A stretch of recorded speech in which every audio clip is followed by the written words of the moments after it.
ஓர் அசலானது 4 ஆண்டுகளில் 2 மடங்காகிறது எனில் வட்டி வீதத்தை காண்க. இப்போ இந்த கொஷினில் என்ன கேட்குறாங்க அப்படின்னா வந்துட்டு ஒரு பிரின்சிபல் அமௌண்ட் இருக்குது.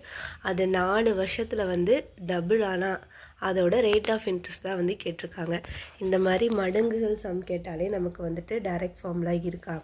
இப்போ வந்துட்டு இத்தனை மடங்கு ஆகுது, இப்போ 2 மடங்கு ஆகுதுன்னா நமக்கு ஃபார்முலா என்ன தெரியும், என்ஆர் இஸ் ஈக்குவல் டு 100ன்னு தெரியுமா. அதே மாதிரி 3 மடங்கு ஆகுதுன்னா என்ஆர் இஸ் ஈக்குவல் டு 200ன்னு எடுத்துப்போம். 4 மடங்கு அப்படின்னா வந்து என்ஆர் இஸ் ஈக்குவல் டு 300 இந்த மாதிரி எடுத்துப்போம். இதில் எண்ணு இல்லைன்னா 6 ஏதோ ஒன்று கொடுத்துட்டு ஏதோ ஒன்று கேட்பாங்க. இங்கே நமக்கு என்ன கொடுத்துருக்காங்க, எண்ணு வந்துட்டு 4 இயர்னு கொடுத்துட்டு 6 கேட்டிருக்காங்க.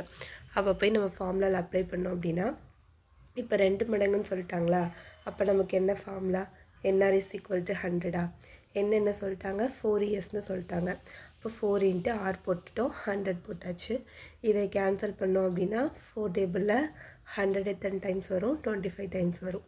அப்போ நமக்கு ரேட் ஆஃப் இன்ட்ரெஸ்ட் ஆர் எவ்வளோ அப்படின்னா வந்துட்டு 25%. ஓகேயா. மடங்குகள் கேட்டாலே சிம்பிள் தான், நமக்கு இந்த ஃபார்முலா தான்.